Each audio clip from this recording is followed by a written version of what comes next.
E aí, pessoal, bom dia. E aí, pessoal, bom dia. Hoje a nossa aula será sobre a Revolução Americana, ou também conhecida como Guerra de Independência dos Estados Unidos. Já vou compartilhar a tela aqui com vocês. Ok, vamos lá. Guerra de Independência dos Estados Unidos, tá? Vamos lá. Introdução.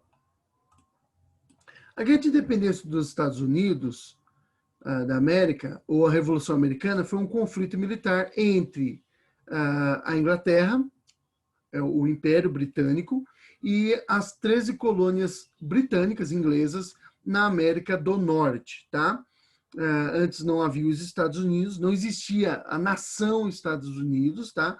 O que havia eram 13 colônias que pertenciam à Inglaterra e ficava na América do Norte, na região ali banhada pelo Oceano Atlântico, que é o mesmo oceano que banha o Brasil, tá bom? Essa guerra ela aconteceu entre os anos de 1775 e 1783 e tinha por objetivo a independência das 13 colônias, tá bom? Dessas 13 colônias desejavam se tornar independente da coroa britânica, do governo britânico. É lógico que esse era o objetivo dos colonos, né? Do pessoal que vivia nas 13 colônias. O interesse da Inglaterra era outro, né? Era manter o controle daquela região. Vocês lembram o que é colônia e metrópole, né? Colônia é o território dominado e a metrópole é uma nação, um estado, um império, um reino que controla uma determinada região ou várias regiões, tá bom? A Inglaterra era uma potência metropolitana, ela tinha colônias, e na América do Norte ela tinha 13 colônias. Daqui a pouco nós vamos ver essas colônias aí, tá bom? O conflito terminou com a independência dos Estados Unidos da América. Terminou com a formação do país, né, da nação Estados Unidos. Você pode pensar, ué, mas essa guerra é sobre os Estados Unidos, o que eu tenho a ver com isso? Bom, essa guerra é extremamente importante. A guerra de independência dos Estados Unidos, ela vai servir de modelo para a formação de todas as outras repúblicas nas Américas. Tá? Então, quando os Estados Unidos se torna independente, os colonos espanhóis que viviam na América também vão desejar a independência. Algumas pessoas no Brasil também vão desejar a independência. Tá?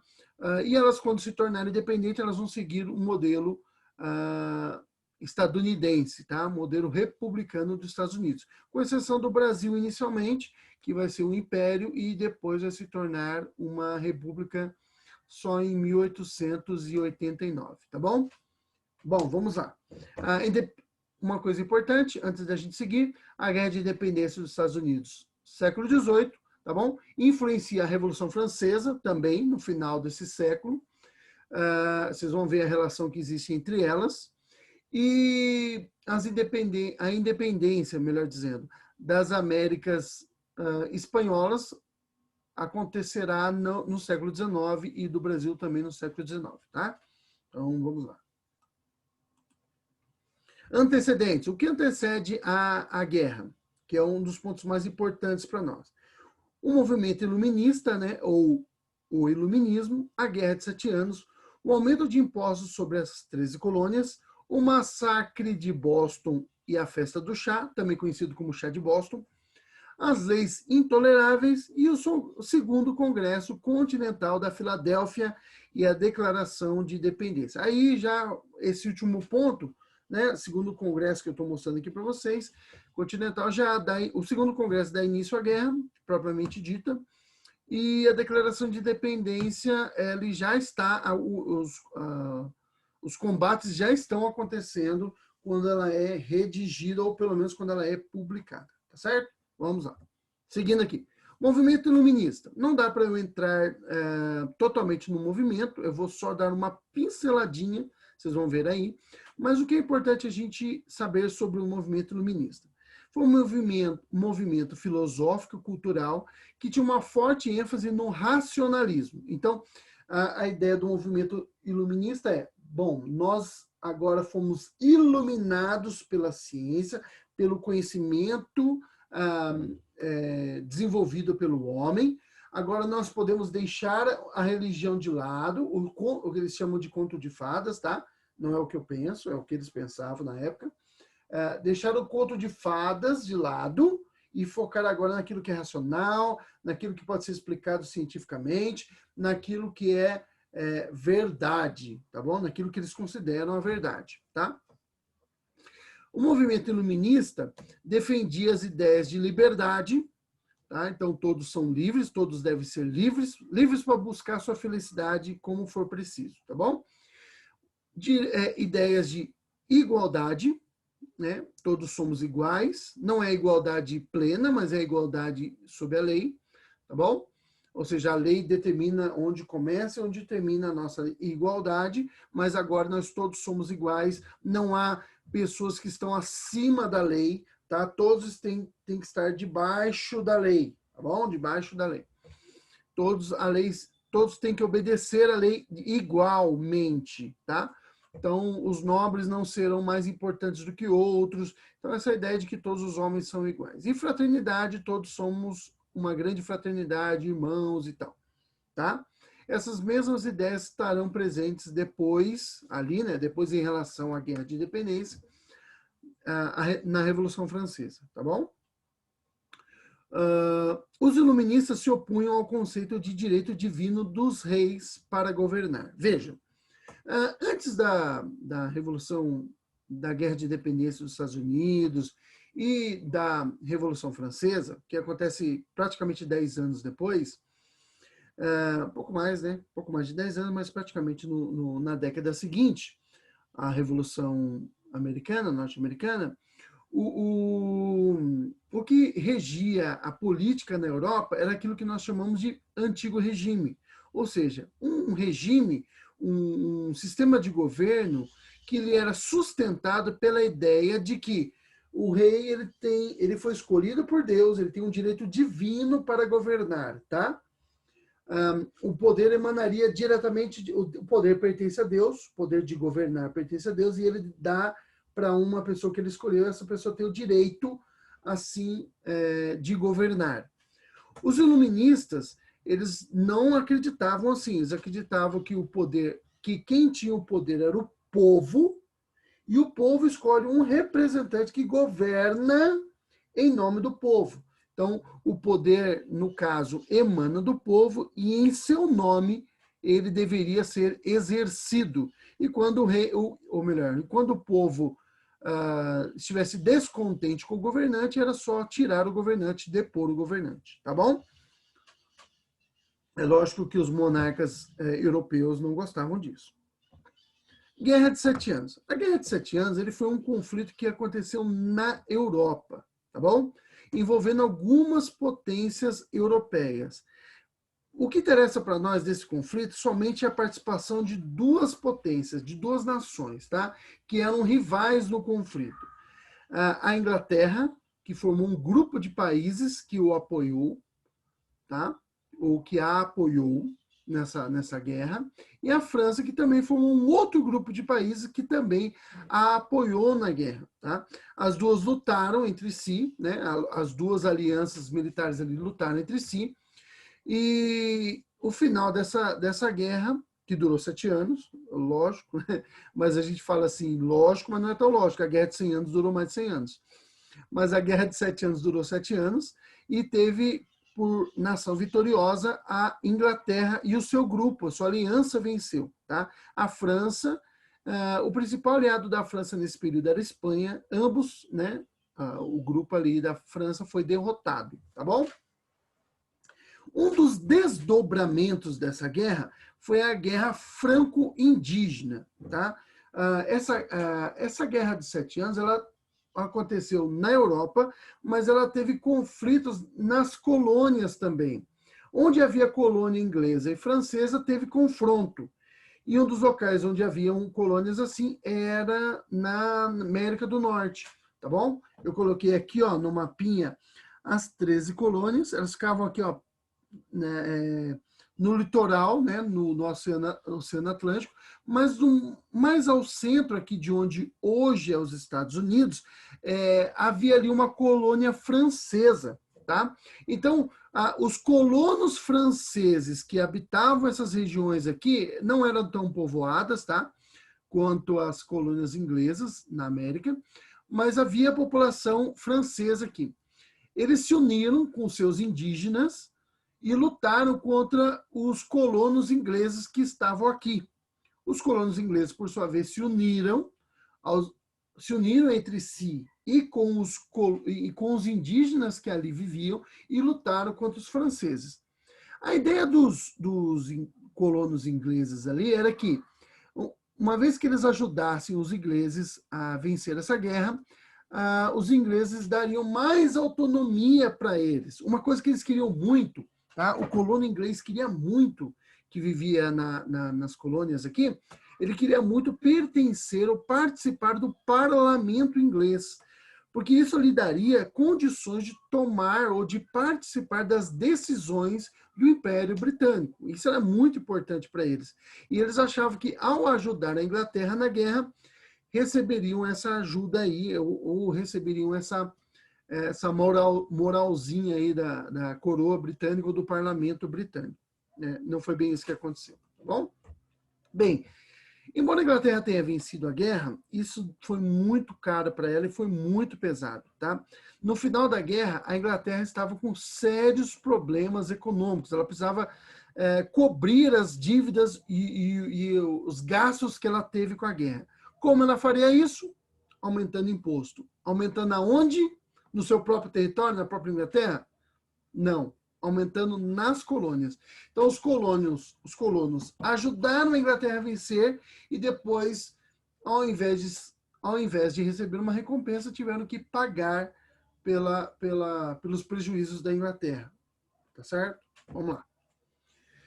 Aumento de impostos sobre as 13 colônias. Então, houve esse aumento do imposto. Onde mais pesava para o inglês, tá? Aumentou o preço do açúcar, isso era pesado demais para o inglês, porque para o colono inglês, para o colono ali que vivia na América, porque eles não foi só o açúcar que aumentou, mas artigos como vinho, café e seda aumentaram. Então isso implica muito na economia das colônias. A lei da moeda, ou seja, ela proibia a emissão de papéis de crédito nas 13 colônias. Então, se você quisesse papel, você teria que usar papel moeda, dinheiro. Você precisaria pedir para a metrópole, pedir para a Inglaterra, e aí você teria que pagar por isso, tá? Lei do selo, que não é só o selo da carta, tá? Ela implicava, ela era atribuída ou colocada sobre todos os contratos. Então, compra de terreno, compra de propriedade, casamento, tudo que você fosse fazer, qualquer documento, jornal, qualquer documento público, ele deveria constar um selo. E esse selo ficou mais caro, tá bom? Sem esse selo, o seu contrato não tem valor nenhum. Tá? Você não pode recorrer a um advogado caso o contrato seja quebrado ou fosse quebrado. Lei da hospedagem, a população colonial era obrigada a hospedar soldados ingleses. Isso era muito ruim, tá? Soldados ingleses vinham da Inglaterra, chegavam na colônia e eles tinham direito de ficar na casa de algum colono. O colono teria que abrigar, né, deixar o soldado dormir na sua casa, alimentar esse soldado, o que não era barato, né? Pensando num momento que eles estão já em dificuldades, porque estão pagando mais impostos, e também você tinha a questão de que, às vezes, você tinha filhas adolescentes em casa, e esses soldados poderiam causar algum mal para essas meninas, tá bom? Então, era um negócio bastante traumático, complicado mesmo, tá? E também depois os atos de Townshend, que aumentavam o imposto sobre o vidro, corante e chá. Tá? E os americanos tomavam muito chá. Os ingleses gostam muito de tomar chá. Tá? Americanos aí ainda não pensam em americano, cidadão americano.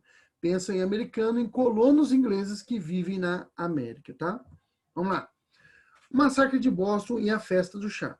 Com esse aumento dos impostos, a população dos Estados Unidos começa a se revoltar. Eles não estão satisfeitos com isso. Começam a acontecer algumas manifestações, algumas até um pouco violentas. E em um determinado dia, na verdade no dia 5 de março de 1770, soldados britânicos dispararam tiros contra uma multidão em Boston, tá bom? No estado de Massachusetts, e esses soldados acabam matando 5 pessoas e ferindo outras, tá bom? No mesmo dia que acontece esse massacre, o parlamento inglês ele revoga as leis essas leis aí, a lei de Townshend, né, que aumentava os impostos, mas manteve o imposto sobre o chá, tá bom? Isso vai aumentar o descontentamento. Ou seja, o que a Inglaterra pensou? Aconteceu uma coisa ruim, né? Aconteceu uma revolta, está acontecendo uma série de revoltas. Agora teve um tiroteio, soldados ingleses mataram colonos, que também são cidadãos ingleses. Isso vai dar problema sério.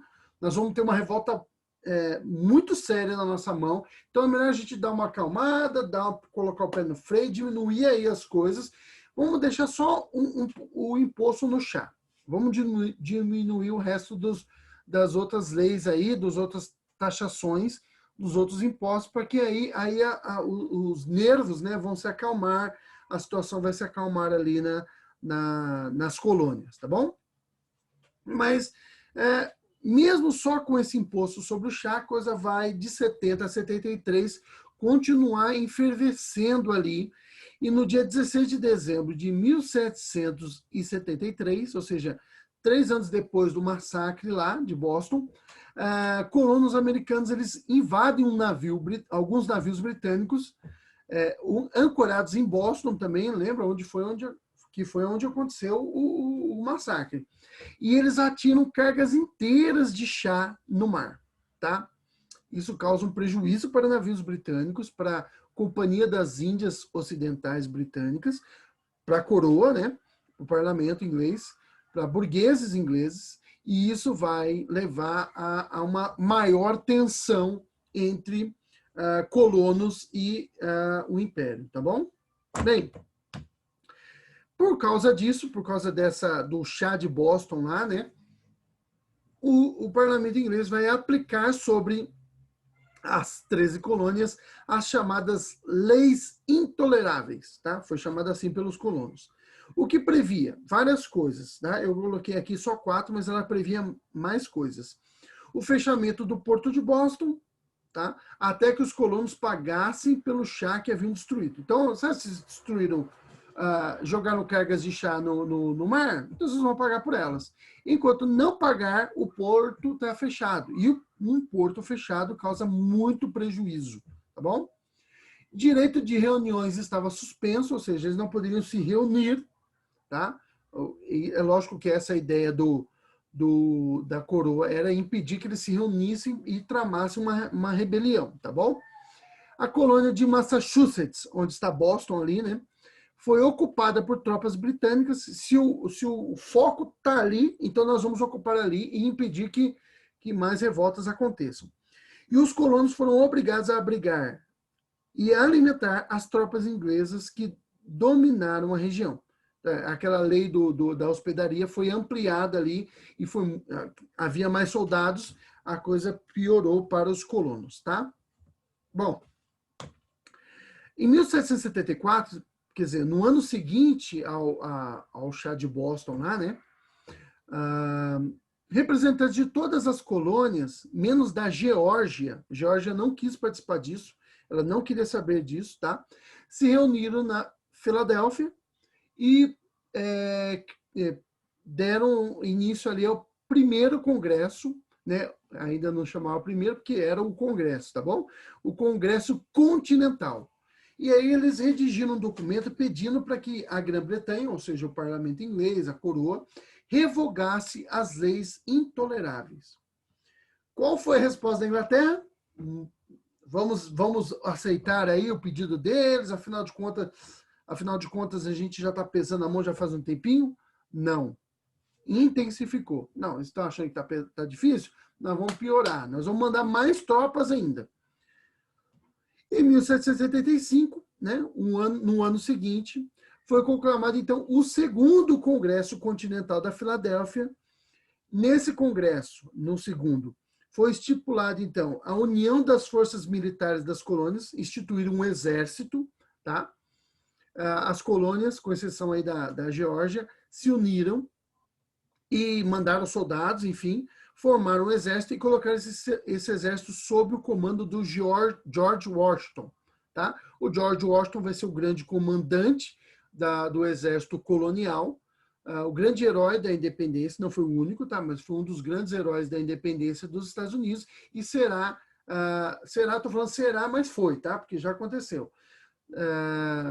E foi o primeiro presidente dos Estados Unidos, tá? Inclusive a capital dos Estados Unidos é Washington, em homenagem ao George Washington, tá bom? No dia 4 de julho de 1776, tá? O Congresso Continental aprovou a Declaração de Independência. Tá? Então, no ano seguinte, então, o Congresso, você vê que o Congresso não durou poucos dias, ele durou bastante tempo, aí, praticamente quase um ano, tá bom?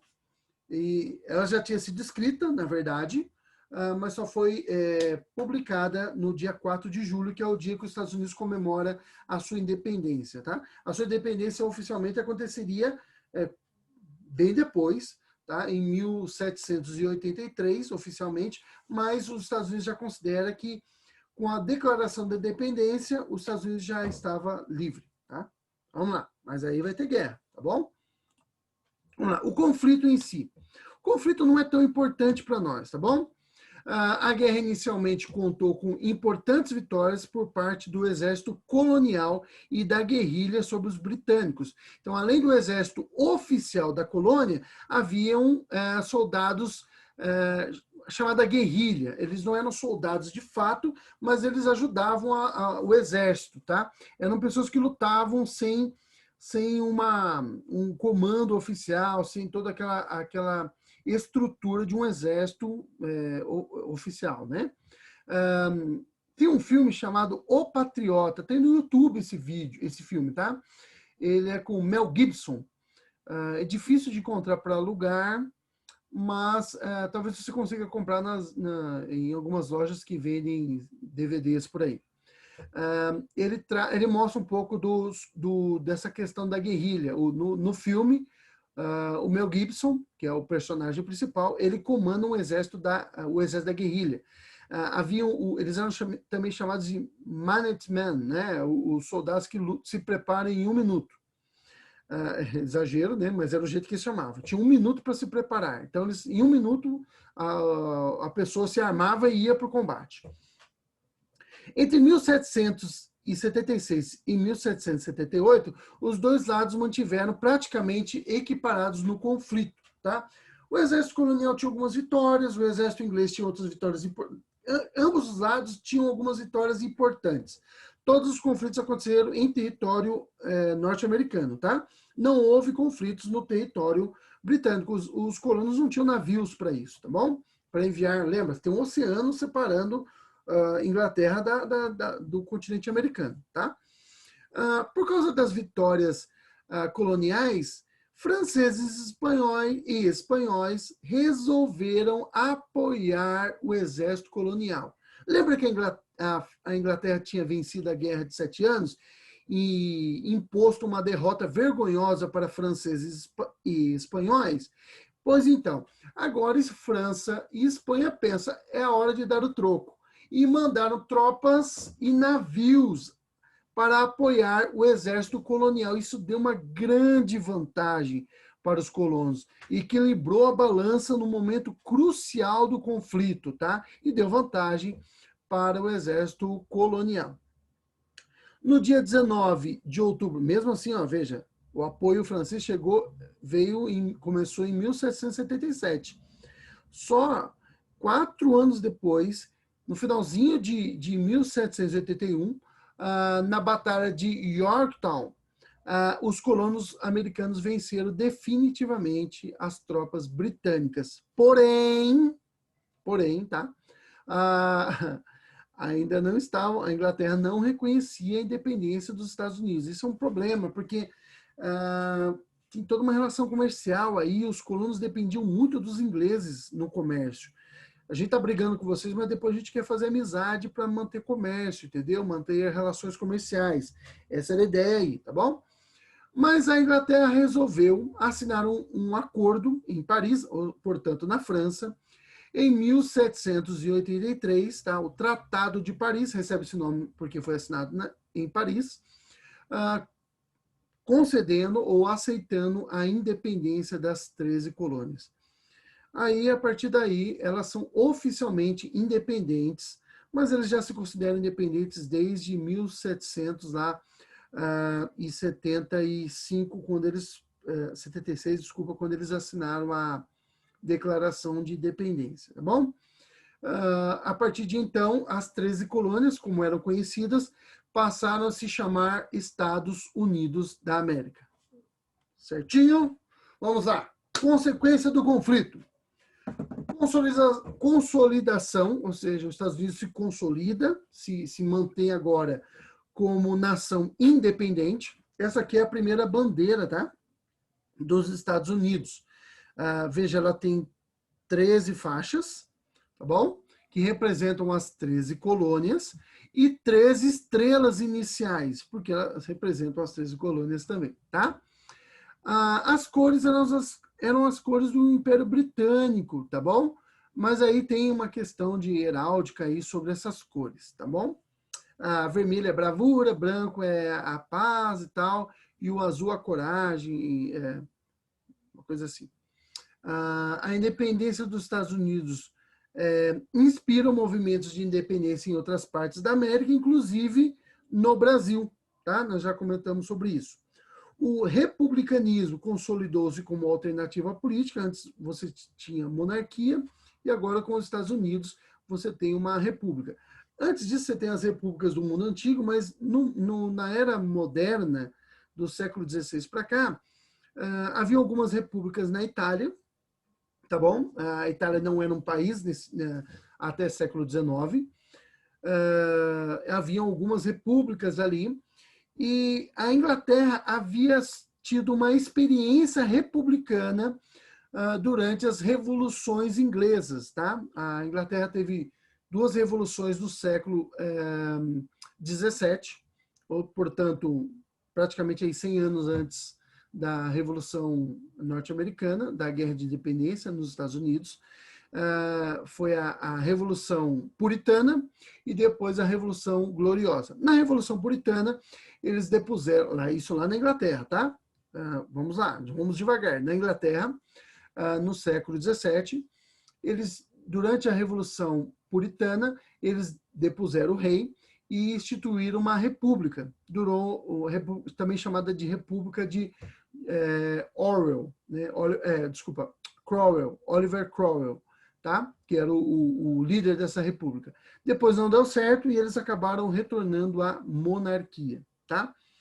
Mas aí depois disso você tem os Estados Unidos, e aí os Estados Unidos vai servir de exemplo para todos os países ocidentais, depois vão seguir o seu exemplo, com algumas exceções que mantiveram uma monarquia, mas é uma monarquia, por exemplo, Inglaterra é uma monarquia hoje, mas uma monarquia constitucional. A rainha só tem uma figura representativa, né? Quem manda mesmo lá é o parlamento. E o declínio do domínio colonial da Inglaterra na América continental. A Inglaterra perdeu seus domínios ali, embora tivesse mantido depois o Canadá, tá? As outras regiões da América vai seguir o exemplo da Inglaterra e vão se tornar independentes. Pessoal, é isso aí. Eu espero que tenha sido ajudado vocês a compreender um pouco mais do assunto. Qualquer dúvida, entre em contato comigo, tá? E nós podemos esclarecer mais. Nós tivemos aí uma visão geral do que foi a Revolução Norte-Americana, tá bom? Um abraço a todos. Estou interrompendo aqui a nossa aula. Até mais.